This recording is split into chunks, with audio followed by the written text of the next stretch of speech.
चलिए आज हम लोग बिहार एसएससी बिहार कर्मचारी चयन आयोग में इसका टेस्ट सीरीज डिस्कशन के साथ हम लोग जो कि रुक्मणी का वॉल्यूम 1 का टेस्ट सीरीज पहला है उसमें पढ़ते हैं। तो टेस्ट सीरीज पहला है उसके बारे में जानते हैं कि कौन सा क्वेश्चन है उस के बारे में हम लोग आज पढ़ते हैं। सबसे पहला क्वेश्चन क्या है, बिहार में प्रथम कांग्रेसी सरकार का गठन कब किया गया था? तो ए में 20 अगस्त 1937, बी में है 20 अगस्त 1937 और सी में है 20 अगस्त 1936 या डी में है 20 अगस्त 1936। तो इसका कौन सा आंसर होगा एक का? तो एक का बी 20 जुलाई 1937। बिहार में प्रथम कांग्रेस सरकार का गठन कब किया गया था? तो 20 जुलाई 1937। बिहार में प्रथम कांग्रेस सरकार का गठन कब किया गया था? तो 20 जुलाई 1937 को किया गया था। और किसके आधार पर किया गया था? भारत के जो शासन अधिनियम 1935 के जो आधार पर था उससे 1937 में राज्य में चुनाव कराया गया, जिसमें कांग्रेस पार्टी के 5 राज्यों में पूर्ण बहुमत मिला और 8 राज्यों में सरकार बनाई गई, यह उसमें शामिल है। और जिसमें सबसे पहले क्या हुआ, मोहम्मद यूनुस बिहार के प्रथम प्रधानमंत्री बनाए गए। कहने का मतलब है उस समय बिहार के प्रधानमंत्री होते थे, अब मुख्यमंत्री प्रधानमंत्री को कहा जाता था। मोहम्मद यूनुस के पास बहुमत नहीं था, इसी कारण श्री कृष्ण सिंह के हस्तक्षेप के चलते लिखित आश्वासन प्राप्त करना चाहते थे। उसके बाद हम अगला क्वेश्चन आते हैं, स्वतंत्र भारत के संविधान के अंतर्गत पहला आम चुनाव बिहार में कब कराया गया? ए 1952 में, बी 1947 में, सी 1950 में या डी 1951 में। आंसर आपको पता है तो बताइए दो का। तो दो में कौन सा होगा? दो का ए 1952 में। भारत स्वतंत्रता भारत के संविधान अंतर्गत पहला आम चुनाव बिहार में कब कराया गया? तो 1952 में। 1952 पहला आम चुनाव हुआ। और भारत के प्रथम लोकसभा चुनाव कब हुआ था? तो 1951 से 1952 के बीच हुआ था। और प्रथम लोकसभा अध्यक्ष कौन थे? जीवी मावलंकर थे। और पूछ रहा है क्या लोकसभा का गठन सर्वप्रथम कब हुआ? तो 17 अप्रैल 1952 को लोकसभा का प्रथम गठन किया गया। उसके बाद है चार्टर एक्ट 1853 की जो संसदीय चार्टर प्रणाली थी वह 1854 के 6 सदस्यीय केंद्रीय विधायिका परिषद का गठन किया गया था। उस समय लोकसभा सत्र 13 मई 1952 को प्रारंभ भी हुआ था। और जीवी मावलंकर क्या थे? लोकसभा के प्रथम अध्यक्ष थे। और एवं श्री अयंत अयंगर लोकसभा के प्रथम उपाध्यक्ष थे अयंगर। उसके बाद है और 3 अप्रैल 1952 को राज्यसभा की गठन की गई। राज्यसभा की गठन कब की गई? तो 3 अप्रैल 1952 के। और हाउस ऑफ पीपुल्स का नाम बदलकर 1954 में क्या कर दिया गया? पहले था हाउस ऑफ पीपुल, लेकिन 1954 में लोकसभा कर दिया गया। और 17वीं लोकसभा का चुनाव कब हुआ था? तो 2019 में हुआ था। अब हम लोग आगे पढ़ते हैं। 3 नंबर में क्या है, बिहार में कुल कितने जिले हैं? बिहार में कुल कितने जिले? ए में 25, बी 30, सी 38 या डी 40। तो बिहार में कुल कितने हैं? सी में 38 जिले। तो 38 जिले बिहार में कुल कितने? 38 जिले। अब बिहार में कुल कितने पुलिस जिले हैं? तो कुल 40 पुलिस जिले हैं। भारत में कितना है जिला टोटल?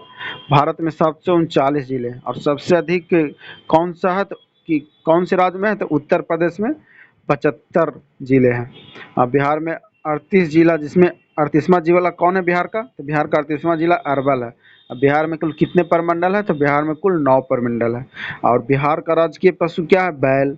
बिहार का राजकीय पक्षी गौरैया। बिहार का राजकीय फूल क्या है? पुष्प क्या है? गेंदा फूल। और राजकीय वृक्ष क्या है? पीपल या और राजकीय चिन्ह क्या है? बोधि वृक्ष। बिहार विधानसभा में कुल कितने सीटों की संख्या कितनी है? तो 243। और राज्यसभा में सीटों की संख्या 16। और लोकसभा में सीटों की संख्या कितना है? 40। और विधान परिषद की सदस्य संख्या 75। तो ये सब सुनिए और सुनते रहे तो याद होगा। अगला है चौथा में, बिहार की यात्रा करने वाला प्रथम ब्रिटिश यात्री कौन था? A Ralph Fitch, B sir Thomas Roe या सी पीटर मुंडी या डी इनमें से कोई नहीं। तो 4 नंबर का कौन सा होगा आंसर? किनको पता हो तो बताइएगा। तो ए होगा राल्फ फिच। बिहार की यात्रा करने वाला प्रथम ब्रिटिश यात्री कौन था? Ralph Fitch. तो जानते हैं राल्फ फिच के बारे में कुछ जो क्या था? प्रथम ब्रिटिश यात्री था राल्फ फिच, जो कि बिहार आया था। और रॉ फिच का किसके समय में आया था? तो अकबर के समय में रॉ फिच बिहार आया था। सर टॉमस रो जहांगीर के दरबार में कब आया था? 1615 ईस्वी में। और जहांगीर के दरबारी में आने वाले प्रथम अंग्रेज कौन थे? कैप्टन हॉकिंस, जो 1609 ईस्वी में आए थे। और प्रथम अंग्रेजी फैक्ट्री कहाँ लगी? सूरत में। और कब लगी? 1608 में। और भारत में जो हो गया यूरोपीय शक्तियों के आगमन कब हुआ? तो सबसे मैंने कौन कौन आया पहले? तो पहले आया पुर्तगाल, फिर डच, अंग्रेज, डैनिश और फ्रांसीसी। ये सब था। पुर्तगाल, डच, अंग्रेज, डेनिश और फ्रांसीसी। भारत में यूरोपीय का आगमन हुआ था। उसके बाद है 5 नंबर में। 5 नंबर में क्या है? पाषाण मतलब मेगालिथ है। क्या है मेगालिथ? क्या है? ए में पूरा पाषाण गुफाओं का एक समूह।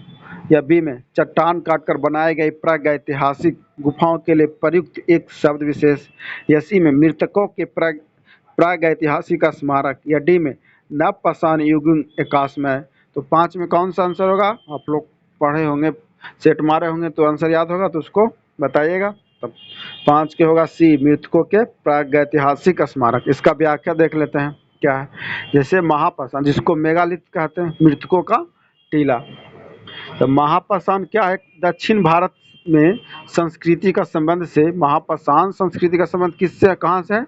तो दक्षिण भारत से। और दक्षिण भारत में मृत को बड़े बड़े पत्थर से ढक दिया जाता था।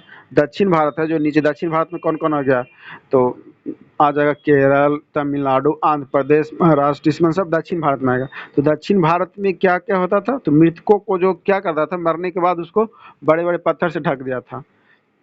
उसके बाद क्या? सिंधी भाषा में मोहनजोदड़ो का शाब्दिक अर्थ क्या है? मृतकों का टीला। तो मृतकों का टीला किसको कहा जाता है?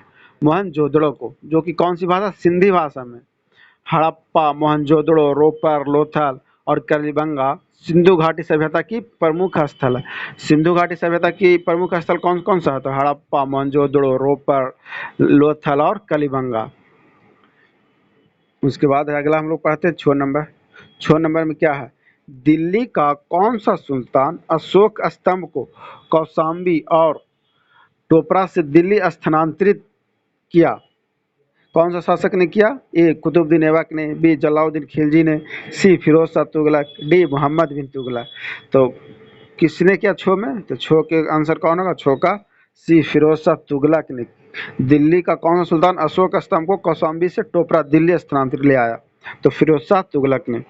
तो दिल्ली के सुल्तान कौन था? फिरोज शाह तुगलक ने मेरठ और टोपरा से अशोक के जो स्तंभ थे उसको दिल्ली ले आया। और हरियाणा के अंबाला जिले में टोपरा नामक गांव में अशोक का एक अभिलेख था, जिसे फिरोज शाह तुगलक ने ही दिल्ली ले आया। और इस स्तंभ को अशोक के 7 स्तंभ लेखों पर उत्तीर्ण था। जो यह स्तंभ है अशोक के 7 शिलालेखों पर उत्कीर्ण है। अशोक का जो दिल्ली मेरठ स्तंभ लेख है उसको फिरोज शाह द्वारा दिल्ली ले आया गया।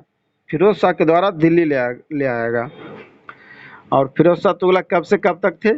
तो 1351 ईस्वी से 1338 ईस्वी तक फिरोज शाह तुगलक थे शासक। और उसने क्या किया? ब्राह्मणों पर भी जजिया कर लगाया। फिरोज शाह तुगलक क्या था? वो ब्राह्मणों पर भी जजिया कर लगाया। और फिरोज शाह तुगलक ने तुष्टीकरण नीति अपनाया। और फिरोज शाह तुगलक दिल्ली का प्रथम सुल्तान था जिसने राज्य की आय का ब्यौरा तैयार करवाया। उसके बाद हम लोग 7 नंबर में पढ़ते हैं। 7 नंबर में क्या है? निम्नलिखित घटनाओं को कालानुक्रम व्यवस्थित कीजिए और दिए गए कूट का प्रयोग करते हुए सही उत्तर चुनिए। तो इसमें कौन घटना पहले घटी, दुश्मन के बारे में पूछ रहा। तो पहले कौन सा होगा? अमृतसर, बी में चौरा चौरी, या सी चंपारण आंदोलन, या डी मोपला। तो पहले कौन सा होगा? तो इसका पहले होगा चंपारण आंदोलन। तो चंपारण आंदोलन कौन है? सी। तो सी पहले कौन है? 2 गो में है सी। तो चंपारण आंदोलन कब हुआ था? 1917 में। उसके बाद अमृतसर घटना 1919 में हुआ। मोपला विद्रोह 1921 में हुआ। और चौरी चौरा 1922। तो पहले होगा सी, ए, डी, बी। तो सी ए डी बी कौन में है? तो सी में। तो इसका आंसर सी होगा।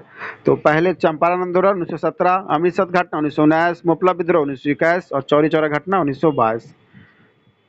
ये था। चंपारण आंदोलन किसके द्वारा हुआ? गांधी द्वारा बिहार के चंपारण में अप्रैल 1917 में चलाया गया। ये था। और अमृतसर घटना क्या है? यह है जालियांवाला बाग हत्याकांड के नाम पर भी जाना जाता है। यह घटना 13 अप्रैल 1919 को हुआ था, उसको अमृतसर घटना या जालियांवाला बाग के नाम से जाना जाता है। और मोपला विद्रोह कब हुआ था? 1921 में। कहाँ? केरल में हुआ था, जिसमें मुस्लिम किसान और जमींदार एवं अंग्रेजों के विरुद्ध विद्रोह हुआ था। और चौरी चौरा घटना कब हुआ था? 5 फरवरी 1922 को गोरखपुर के चौरी चौरा नामक पर पुलिस को जला दिया गया था। उसके बाद है 8 नंबर में, जैन धर्म श्वेतांबर एवं दिगंबर संप्रदायों में कब विभाजित हुए? ए चंद्रगुप्त मौर्य के समय में, बी अशोक के समय में, सी कनिष्क के समय में, या डी उनमें से कोई नहीं। तो 8 के क्या होगा? जैन धर्म श्वेतांबर दिगंबर चंद्रगुप्त मौर्य के समय में, ए में है। तो अब चंद्रगुप्त मौर्य के समय में इसका व्याख्या देख लेते हैं क्या क्या है। जैन धर्म जो कि श्वेतांबर और दिगंबर में किसके समय में विभाजित हुआ? तो चंद्रगुप्त मौर्य के समय में विभाजित हुआ। जैन धर्म किसके? स्थूलभद्र के नेतृत्व में श्वेतांबर और भद्रबाहु के नेतृत्व में दिगंबर संप्रदाय में बटा।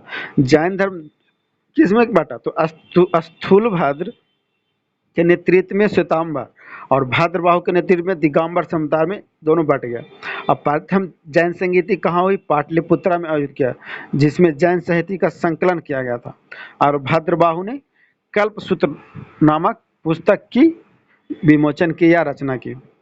भद्रबाहु ने कौन सी पुस्तक लिखी? तो कल्पसूत्र नामक पुस्तक। उसके बाद हम लोग पढ़ते हैं 9 में, प्रसिद्ध रेशम मार्ग पर किस वंश के शासकों का अधिकार था? ए मौर्य का, बी शकों का, सी कुषाणों का और डी गुप्तों का। तो 9 का क्या होगा? 9 का आंसर बताइएगा। तो 9 का होगा रेशम मार्ग, जो कि कुषाण के काल में हुआ था, सी। और कुषाण प्रसिद्ध जो रेशम मार्ग था कुषाण वंश का अधिकार था। उस पर किसका अधिकार था? रेशम मार्ग पर कुषाण वंश का। और रेशम की जन्मभूमि क्या है? रेशम की जो जन्मभूमि वह चीन है। और चीन से निर्यात होने वाले रेशम मार्ग पर किसका अधिकार था? कुषाण वंश का था। वह उससे आर्थिक लाभ भी लेता था। और कुषाण वंश का सबसे महान शासक कौन है? तो कनिष्क। कनिष्क ने चीन के सेनापति पांचाओं से युद्ध किया था रेशम मार्ग के चलते। अब हम लोग पढ़ते हैं 10 नंबर, बिहार बजट 2021 में बिहार में कहाँ पर खेल विश्वविद्यालय की स्थापना की घोषणा की गई? ए राजगीर, बी पटना, सी गया, डी नालंदा। तो 10 का कौन सा होगा? बिहार बजट 2021 में बिहार में कहाँ पर खेल विश्वविद्यालय की स्थापना की गई? तो 10 का ए राजगीर में। अब हम लोग अगला क्वेश्चन पढ़ते हैं 11 नंबर। 11 में क्या? मुंबईया नामक पद शैली के जन्मदाता बाबर ने अपनी आत्मकथा तुझके बाबरी किस भाषा में लिखी? ए फारसी में, बी उर्दू में, सी तुर्की में, डी अरबी में। तो 11 का कौन सा होगा? 11 का सी। आंसर आप लोग को पता होगा तो जरूर कमेंट कीजिएगा। तो 11 का सी होगा। तो मुंबईया नामक जो कि पद शैली, उसके जन्मदाता कौन है? बाबर हैं। तो बाबर ने कौन सी आत्मकथा लिखी? तुझके बाबरी। तुझके बाबरी जो लिखे वो कौन सी भाषा में? तो तुर्की भाषा में लिखे। बाबर का जन्म कहाँ हुआ? फरगना में। कब हुआ? 14 फरवरी 1483 को उनका जन्म हुआ। अब बाबर ने तुझके बाबरी जो पुस्तक लिखी जिसमें किसके बारे में वर्णन लिखा? भारत के बारे में वर्णन किया। भारत में मुगल साम्राज्य का संस्थापक कौन माना जाता है? तो वास्तविक बाबर माना जाता है मुगल साम्राज्य का, जिसका नाम पूरा क्या है? नाम जहीरुद्दीन मोहम्मद था बाबर का। बाबर ने भारत पर पहला अभियान कब चलाया था? 1519 में भेरा और बजौर के यूसुफजाई जनजाति के विरुद्ध किया था। ये था 11 नंबर का व्याख्या। अब हम लोग 12 नंबर पढ़ते हैं। निम्नलिखित में से किस शैलकृत गुफा में 11 सिरों के बोधिसत्व का अंकन मिलता है? ए अजंता, बी एलोरा, सी कन्हेरी या डी कार्ले। तो 12 का कौन सा होगा? आंसर आप लोग को पता है तो बताइएगा। तो 12 का होगा सी कन्हेरी। कन्हेरी। तो 12 में कन्हेरी के बारे में जानते हैं। तो कन्हेरी गुफाएं कहाँ? महाराष्ट्र में पाया जाता है। महाराष्ट्र में कहाँ? मुंबई का एक शहर जहाँ पर्यटन स्थल के रूप में जाना था, जहाँ सॉलिड गुफा में कितना 11 सिरों का बोधिसत्व का अंकन मिलता है। 11 जो सिर है उसमें क्या है? बोधिसत्व का अंकन मिलता है। तो कन्हेरी सॉल्ट सेट द्वारा द्वीप पर अवस्थित है। तो सॉल्सेट द्वीप कहाँ? कन्हेरी पर अवस्थित है, जो कि ये है। उसके बाद है बेसाल्ट चट्टान से बना है कौन सा? कन्हेरी गुफा। शैलकृत गुफा 11 सिरों से बोधी है, जो कि कन्हेरी गुफा जो बना है क्या? बेसाल्ट चट्टान से बना। वो किससे किस धर्म से संबंधित है? बौद्ध धर्म से संबंधित यह गुफा। और कार्ले का जो चैत्य है भारत में सबसे बड़ा चैत्य है। कार्ले का जो चैत्य है वो भारत में क्या है? सबसे बड़ा चैत्य है। और प्राचीन अभिलेखों में कान्हा शैल, कृष्णगिरी तथा कान्हागिरी के नाम से कन्हेरी बौद्धों का प्रमुख केंद्र है। उसके बाद है 13 नंबर। 13 नंबर में क्या है? पढ़ते हैं अगला क्वेश्चन। सरदेशमुखी की वसूली शिवाजी इसलिए करते थे क्योंकि वे महाराष्ट्र के पुश्तैनी सरदेशमुख थे। तो सरदेशमुखी राजस्व का कितना भाग वसूला जाता था? ए में 1/4, बी में 1/3, सी में 1/5 या डी 1/10। तो 13 का कौन सा होगा? 13 का होगा डी 1/10 वसूला करते थे। मतलब सरदेशमुखी जो वसूली शिवाजी द्वारा किया जाता था उसमें जो महाराष्ट्र के पुश्तैनी सरदेशमुख था तो सरदेशमुख का जो राजस्व वसूला जाता था कितना? 1/10। और शिवाजी मराठा राज के क्या थे? संस्थापक थे। और पेशवा बालाजी विश्वनाथ मराठा राज के कौन सा? द्वितीय संस्थापक माना, जो कि दूसरे संस्थापक के रूप में माना जाता है। अब बाजीराव प्रथम क्या था? सबसे महान पेशवा था। अब बाजीराव द्वितीय क्या था? अंतिम पेशवा था मराठा में। उसके बाद हम लोग 14 में आते हैं। मराठों एवं अहमद शाह अब्दाली के मध्य लड़े गए पानीपत के तृतीय युद्ध के समय कौन पेशवा था? ए में माधवराव, बी बालाजी बाजीराव, सी बाजीराव प्रथम या डी सदाशिवराव भाऊ। तो 14 का कौन सा होगा आंसर? आप लोग को पता होगा तो कमेंट कीजिएगा। तो 14 का होगा बी बालाजी बाजीराव। तो बालाजी बाजीराव क्या था? पानीपत के तृतीय युद्ध के समय पेशवा था। तो मराठा एवं अहमद शाह अब्दाली के मध्य लड़े गए पानीपत के जो तृतीय युद्ध था उसमें पेशवा कौन था? बालाजी बाजीराव। और जो कि नादिर शाह था, नादिर शाह को ईरान का नेपोलियन कहा जाता है। ईरान का नेपोलियन किसको बोला जाता है? नादिर शाह को। और नादिर शाह ने मोहम्मद शाह के शासनकाल में आक्रमण किया। कब आक्रमण किया? तो 1739 में। और नादिर शाह का सेनापति कौन था? अहमद शाह अब्दाली, जो कि अफगानिस्तान में अलग अलग राज्य स्थापना किया था। अहमद शाह अब्दाली ने 1748 से 1768 के बीच भारत पर क्या किया? आक्रमण किया था। और अहमद शाह अब्दाली मराठा को पराजित किया कब? 14 जनवरी 1761 पानीपत के तृतीय युद्ध में। अब हम लोग आते हैं 15 नंबर। कृष्णा नदी पर स्थित श्रीशैलम बांध किस राज्य में स्थित है? तो ए केरल, बी तमिलनाडु, सी कर्नाटक, डी आंध्र प्रदेश। तो 15 नंबर में क्या आंसर होगा? आप लोग पता है तो। कृष्णा नदी श्रीशैलम बांध किस राज्य में? तो डी होगा आंध्र प्रदेश। अब इसका व्याख्या देखते हैं क्या दिया हुआ है। तो कृष्णा नदी पर श्रीशैलम बांध कहाँ? आंध्र प्रदेश में पाया जाता है। आंध्र प्रदेश में कृष्णा नदी कौन सी खाड़ी में गिरती है? कृष्णा नदी बंगाल की खाड़ी। बंगाल की खाड़ी किधर है? दक्षिण की तरफ बंगाल की खाड़ी में गिरता है। कृष्णा नदी महाराष्ट्र के महाबलेश्वर से भी निकलता है तथा महाराष्ट्र, कर्नाटक, तेलंगाना और आंध्र प्रदेश से बहते हुए बंगाल की खाड़ी में मिल जाता है। मतलब कृष्णा नदी कहाँ से निकलता है? महाबलेश्वर से निकलता है और कहाँ कहाँ होकर गुजरते चल जाता है? महाराष्ट्र से, कर्नाटक से, तेलंगाना और आंध्र प्रदेश होते हुए लास्ट में बंगाल की खाड़ी में गिर जाता है। और इसकी कुल लंबाई कितनी है? तो 1401 किलोमीटर इसकी कुल लंबाई। और इसकी सहायक नदियाँ कौन कौन सी है? तो कोयना है, तुंगभद्रा और भीमा। किसका? कृष्णा की सहायक नदी है। और भाषा के आधार पर सर्वप्रथम 1953 में क्या हुआ? आंध्र प्रदेश का गठन किया गया था। मतलब आंध्र प्रदेश राज्य का जो गठन किया 1953 में किस आधार पर? भाषा के आधार पर। और आंध्र प्रदेश से तेलंगाना राज्य कब अलग हुआ? तो 2 जुलाई 2014 को अलग हुआ। और कृष्णा नदी पर कौन सा बांध बनाया गया है? तो कृष्णा नदी पर नागा अर्जुन सागर बांध अवस्थित है, बनाया गया है। उसके बाद हम लोग 16 में पढ़ते हैं। किस झील को बिहार का पहला और देश का 39वां रामसर साइट घोषित किया गया? ए गोगाविल झील कटिहार, बी जगतपुर झील भागलपुर, सी कुशेश्वर स्थान झील दरभंगा या डी कांवर झील बेगूसराय। तो 16 का कौन सा होगा आंसर? आप लोग बताइएगा। तो 16 का होगा डी कांवर झील बेगूसराय। तो कांवर झील बेगूसराय का देश का केमा रामसर साइट है? तो 39वां रामसर साइट है। अब वर्तमान में रामसर साइट 49 है, लेकिन अभी बढ़ के लगता हो गया है 64। सर्वाधिक रामसर साइट कहाँ? उत्तर प्रदेश। उत्तर प्रदेश में कितना है? 10। और सबसे ज्यादा आर्द्र भूमि वाला देश कौन सा? यूके। और विश्व में रामसर सूची में शामिल होने वाला प्रथम स्थल कौन सा है? तो कार्बो प्रायद्वीप जो कि ऑस्ट्रेलिया का है। अब भारत का सबसे बड़ा आर्द्रभूमि स्थल कौन सा है? सुंदरवन जो कि कहाँ है? पश्चिम बंगाल में है। और सिटी ऑफ लेक मतलब झीलों का शहर के नाम से कौन प्रसिद्ध है? उदयपुर को झीलों का शहर कहा जाता है। उसके बाद है हम लोग 17 में जानते हैं, तो निम्नलिखित में से किस राज्य के कुल सिंचित क्षेत्र का अधिकतम प्रतिशत तालाबों द्वारा सिंचित होता है? ए आंध्र प्रदेश, बी कर्नाटक, सी उड़ीसा या डी तमिलनाडु। तो 17 का कौन सा होगा?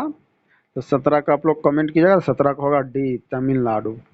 तमिलनाडु में सिंचाई क्या अधिकतम मात्रा तालाब से ही होता है। उत्तर भारत में क्या हो कि नलकूप का सिंचाई का प्रमुख साधन है। और भारत में क्या है? कृषि मानसून। भारत कौन सा कृषि मानसून से प्रभावित देश है।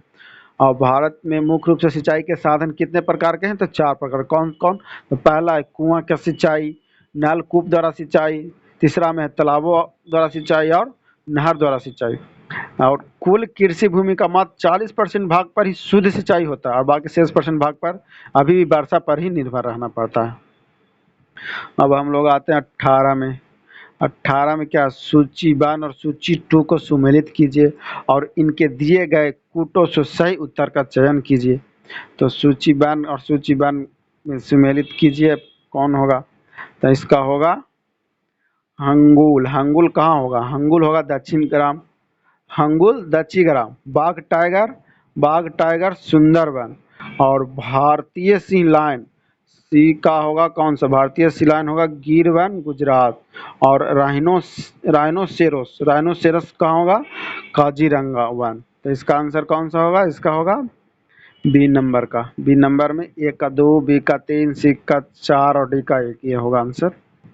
अब सुंदरबन क्या है? सुंदरी वृक्ष में पाया जाता है और सुंदरबन का डेल्टा विश्व का सबसे बड़ा डेल्टा है। और प्रोजेक्ट टाइगर रिजर्व कब 1973 में प्रारंभ हुआ था। अब हम लोग आते हैं 19 में। सालोपंथ ग्लेशियर अवस्थित है कहाँ? ए अरुणाचल प्रदेश, बी सिक्किम, सी हिमाचल प्रदेश या डी उत्तराखंड। तो सालोपंथ कहाँ है? तो डी उत्तराखंड में। तो साल्तोपंथ ग्लेशियर उत्तराखंड में है, पाया जाता है। और सियाचिन ग्लेशियर कहाँ है? तो लद्दाख में है। और सियाचिन भारत और पाकिस्तान की सीमा पर भी अवस्थित है। जो और सांतोपंथ जो ग्लेशियर है कहाँ है? बद्रीनाथ में। तो कितना किलोमीटर की दूरी तक है? तो 17 किलोमीटर की दूरी तक है। इस ग्लेशियर से अलकनंदा नदी निकलती है। कौन सा? संतोपंथ ग्लेशियर से कौन सी नदी निकलती है? तो अलकनंदा नदी निकलती है। उसके बाद क्या है? उसके बाद क्या है कि सियाचिन ग्लेशियर विश्व का सबसे ऊंचा है। जो सियाचिन ग्लेशियर वो विश्व का सबसे ऊंचा स्थल, जहाँ क्या सैनिक का छावनी है।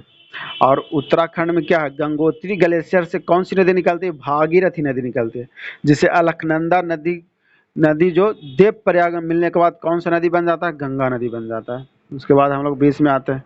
निम्नलिखित में से कौन सी संसदीय कार्यविधि भारत की देन है? तो ए में क्या? स्थगन प्रस्ताव, बी कटौती प्रस्ताव, सी शून्यकाल या डी गिलोटिन। तो कौन सा होगा 20 में? 20 का होगा सी शून्यकाल। संसदीय प्रणाली जो कि विधि भारत की देन है वह शून्यकाल है। तो 20 में शून्यकाल क्या है? भारत की देन संसदीय प्रणाली है। शून्यकाल भारतीय संसदीय प्रणाली में कब प्रारंभ हुआ? तो 1962 में प्रारंभ हुआ। भारतीय संसद प्रणाली में प्रश्नकाल के बाद का जो समय आता है वह शून्यकाल कहलाता है। और कटौती प्रस्ताव जो हुआ, कटौती प्रस्ताव भारत सरकार की योजना में कमी करने के उद्देश्य से लाया गया था। कटौती प्रस्ताव क्या है? जो भारत सरकार है उसका जो योजना है वो कमी करने के उद्देश्य से लाया गया था। और भारतीय संविधान के अनुच्छेद 111 के अंतर्गत राष्ट्रपति क्या है? संसद के दोनों सदनों द्वारा पारित विधेयक पर हस्ताक्षर करता है और वह अधिनियम बन जाता है। मतलब भारतीय संविधान का अनुच्छेद 111 क्या है? राष्ट्रपति के द्वारा जो संसद के दोनों सदन है उसके द्वारा जो विधेयक पारित करता है उस पर तब हस्ताक्षर हो जाता है तो वह अधिनियम बन जाता है। ये है। अब भाई 21 में पढ़ते हैं। भारतीय संविधान की प्रस्तावना में न्याय शब्द का प्रयोग किस अर्थ में किया गया? ए सामाजिक, आर्थिक और राजनीतिक न्याय, बी पद और अवसर की समानता, या सी पूर्ण न्याय, या डी आर्थिक और राजनीतिक न्याय। तो 21 में कौन सा होगा बताएगा आप लोग? तो कैसे होगा? ए सामाजिक, आर्थिक और राजनीतिक न्याय। न्याय शब्द का अर्थ क्या है? तो न्याय, भारत में प्रस्तावना में न्याय शब्द का प्रयोग सर्वप्रथम सामाजिक, आर्थिक और राजनीतिक में न्याय के अर्थ के रूप में किया गया। प्रस्तावना को क्या कुंजी कहा जाता है? संविधान का। संविधान का कुंजी किसको? प्रस्तावना कहा जाता है। प्रस्तावना के आधार पर न्यायालय यह फैसला देता है क्या कि कौन कब किस विषय पर विवाद होता है, उस पर फैसला देता है। प्रस्तावना में अब तक एक बार संशोधन हो चुका है, जिसमें प्रस्तावना में समाजवादी, धर्मनिरपेक्ष, अखंडता शब्दों का जोड़ा गया। कौन सा? 42वां संविधान संशोधन है, जिसको मिनी संविधान भी बोलते हैं। उसके बाद है 22 नंबर, वित्त आयोग की संस्तुति का कौन किसने किया था? ए राष्ट्रपति पर बाध्यकारी होता है, बी राष्ट्रपति पर बाध्यकारी नहीं होता, सी पारंपरिक रूप से समानता स्वीकृत हो जाती है, या डी सरकार द्वारा सुविधा अनुसार स्वीकृत या अस्वीकृत कर दी जाती है। तो 22 में क्या होगा? 22 का होगा, 22 का आंसर जानते हैं तो बताइएगा। तो 22 का डी, सरकार द्वारा सुविधा अनुसार स्वीकृत या अस्वीकृत कर दी जाती है। भारतीय संविधान का अनुच्छेद कितना? 280 के जो तहत अधीन वित्त आयोग का गठन किया जाता है। वित्त आयोग का गठन कितना? अनुच्छेद 280। और राष्ट्रपति 5 वर्ष तक वित्त आयोग का गठन करते हैं। राष्ट्रपति कितने 5 वर्षों तक वित्त आयोग का गठन करेगा? और वित्त आयोग का केंद्र राज्यों के बीच जो कि राजस्व के बंटवारा का संबंध का प्रतिवेदन है। 15वें वित्त आयोग के अध्यक्ष कौन है? 15वें वित्त आयोग के अध्यक्ष कौन है? आप लोग कमेंट कीजिएगा, ऐसे हम बता देते हैं, एन के सिंह हैं। उसके बाद 23 नंबर में, मंत्रिपरिषद से पद त्याग करने के लिए मंत्री किसे अपना त्याग पत्र संबोधित करेगा? ए राष्ट्रपति, बी प्रधानमंत्री, सी लोकसभा, डी उपयुक्त में से किसी को भी। तो 23 का कौन होगा? 23 का होगा ए राष्ट्रपति। मंत्रिपरिषद से पद त्याग करने के लिए मंत्री किसे अपना त्याग पत्र संबोधित करेगा? तो राष्ट्रपति को। तो मंत्रिपरिषद जो है पद त्याग करने के लिए मंत्रिपरिषद का अपना त्याग पत्र राष्ट्रपति को देता है, और मंत्रिपरिषद के नाम से ही संघ के मंत्रियों के रूप में कार्य करते हैं। यदि एक मंत्री के प्रति अविश्वास प्रस्ताव पारित होने पर संपूर्ण मंत्रिमंडल को त्याग पत्र देना पड़ता है। जैसे प्रधानमंत्री की मृत्यु की स्थिति में मंत्रिमंडल विघटित हो जाती है, और राष्ट्रपति प्रधानमंत्री की सिफारिश पर मंत्री को पद की शपथ दिलाते हैं। अब हम लोग आते हैं 24 नंबर में, भारत वर्ष के लिए एक संघीय ढांचे को सर्वप्रथम किस अधिनियम द्वारा प्रस्तुत किया गया? ए 1909 के अधिनियम, बी 1919 के अधिनियम, सी 1935 के अधिनियम, या डी 1947 के अधिनियम। तो 24 के कौन सा होगा? 24 का होगा 1935 के अधिनियम। तो 1935 के अधिनियम में कुछ जानते हैं। तो भारत का जो संघीय ढांचा वह क्या है? 1935 के जो एक्ट में प्रस्तुत किया, 1935 का अधिनियम। तो भारतीय संविधान का अनुच्छेद 1 में क्या है? तो भारत को राज्यों का संघ कहा जाता है, अनुच्छेद 1 में। और भारतीय संविधान समानता क्या है? विशेषात्मक संगठनात्मक ढांचा है। 7वीं अनुसूची में शक्तियों का बंटवारा है, जो क्या है? संगठनात्मक ढांचा को दर्शाता है। और अगला क्या है? केसी व्हीलर ने भारतीय संविधान को अर्ध संगठनात्मक कहा है। अब आगे हम लोग पढ़ते हैं 25 नंबर में, लोकसभा का 5 वर्ष का समान कार्यकाल समाप्त होने से पहले इसे कौन भंग कर सकता है? ए प्रधानमंत्री, बी राष्ट्रपति स्वतः, या सी राष्ट्रपति प्रधानमंत्री की सिफारिश पर, या डी राष्ट्रपति के अध्यक्ष की सिफारिश पर। तो 25 का कौन सा होगा? तो 25 का होगा सी राष्ट्रपति प्रधानमंत्री की सिफारिश पर लोकसभा को भंग कर सकता है। तो लोकसभा को 5 वर्ष पूर्व भी राष्ट्रपति प्रधानमंत्री की सिफारिश पर भंग कर सकता है। यदि लोकसभा का कार्यकाल कितना होता है? तो 5 वर्ष का होता है। और राष्ट्रपति क्या है कि अल्पमत प्रधानमंत्री की संस्तुति को मानने के लिए बाध्य नहीं है। राष्ट्रपति बहुमत प्राप्त प्रधानमंत्री की सिफारिश मानने के लिए बाध्य है। मतलब राष्ट्रपति क्या है? अल्पमत। अल्पमत मतलब जिसके पास मत है ही नहीं, उस प्रधानमंत्री को संस्तुति मानने के लिए बाध्य नहीं है, और जिसके पास बहुमत है प्रधानमंत्री के पास, उसका सिफारिश मानने के लिए बाध्य है। अब हम लोग आते हैं 26 नंबर में, कंपनी द्वारा लाभांश की घोषणा की जाती क्या? ए निर्मित पूंजी पर, बी अधिकृत पूंजी पर, सी अभिदत्त पूंजी पर, या डी कुल प्रयुक्त पूंजी पर। तो 26 का कौन सा होगा? तो 26 का होगा, आंसर बताइएगा आप लोग, तो अधिकृत पूंजी पर। अब हम लोग आते हैं 27 में। निम्नलिखित अनुच्छेद में कौन एक राज्य सरकार को ग्राम पंचायतों को संगठित करने के लिए निर्देशित करता है? अनुच्छेद 32, अनुच्छेद 40, अनुच्छेद 48 या अनुच्छेद 51। तो 27 का कौन सा होगा? तो 27 का होगा बी, अनुच्छेद 40। तो अनुच्छेद 40 में क्या है? अनुच्छेद अनुच्छेद एक राज्य सरकार को ग्राम पंचायतों को संगठित करने के लिए अनुच्छेद 40 है।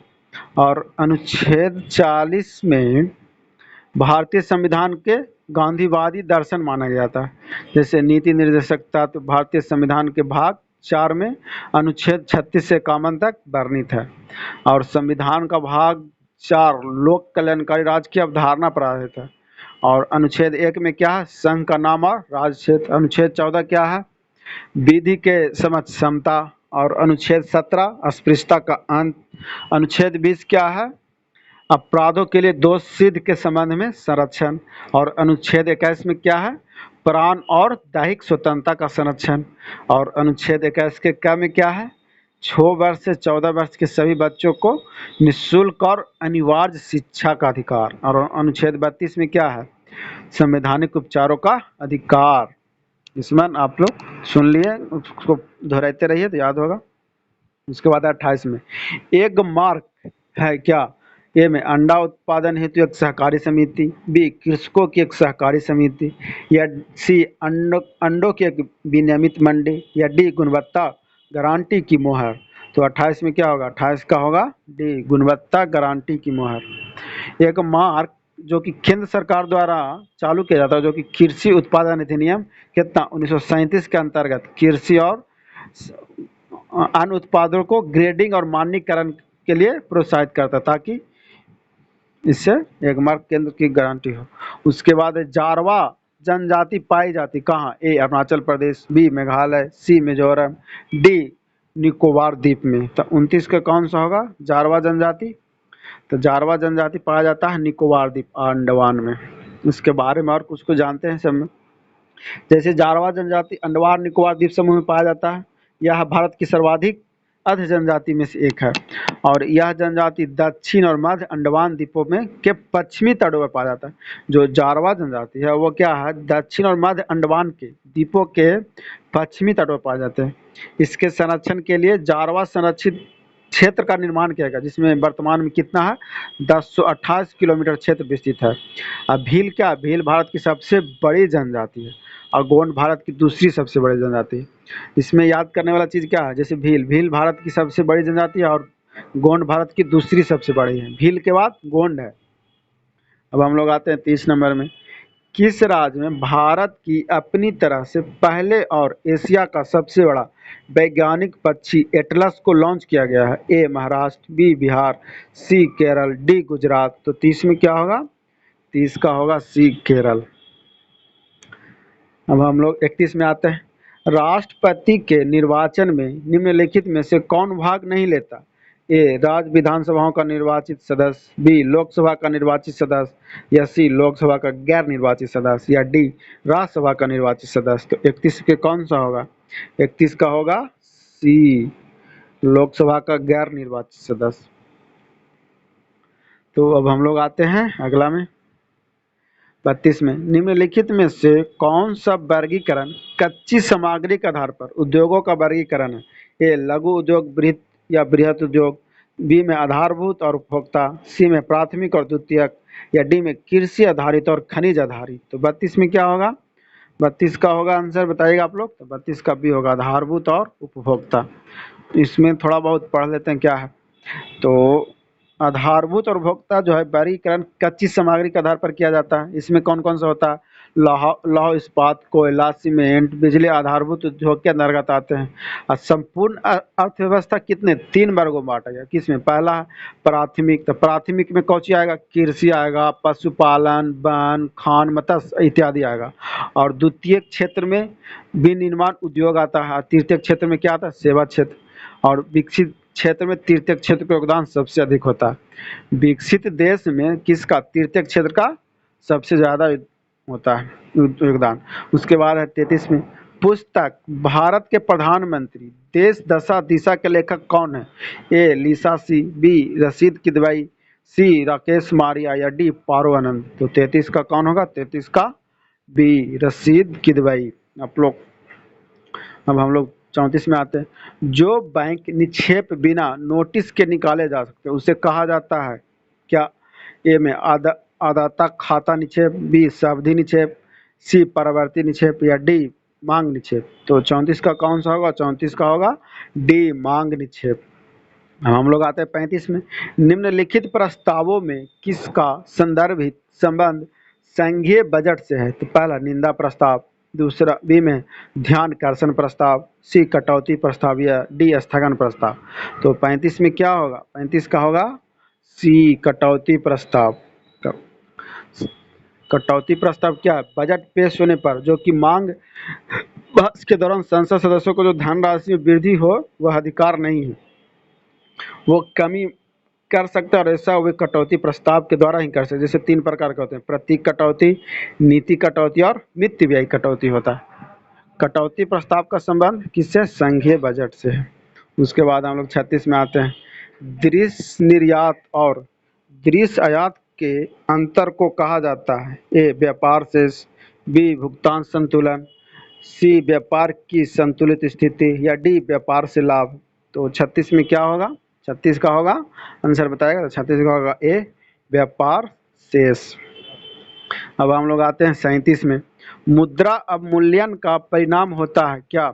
ए निर्यात में वृद्धि और विदेशी आरक्षित निधि में कमी, या बी में निर्यात में वृद्धि और भुगतान संतुलन में सुधार, या सी में आयात में वृद्धि और भुगतान संतुलन में सुधार, या डी में निर्यात और आयात में वृद्धि। तो 37 का कौन सा होगा? 37 का होगा बी निर्यात में वृद्धि और भुगतान संतुलन में सुधार।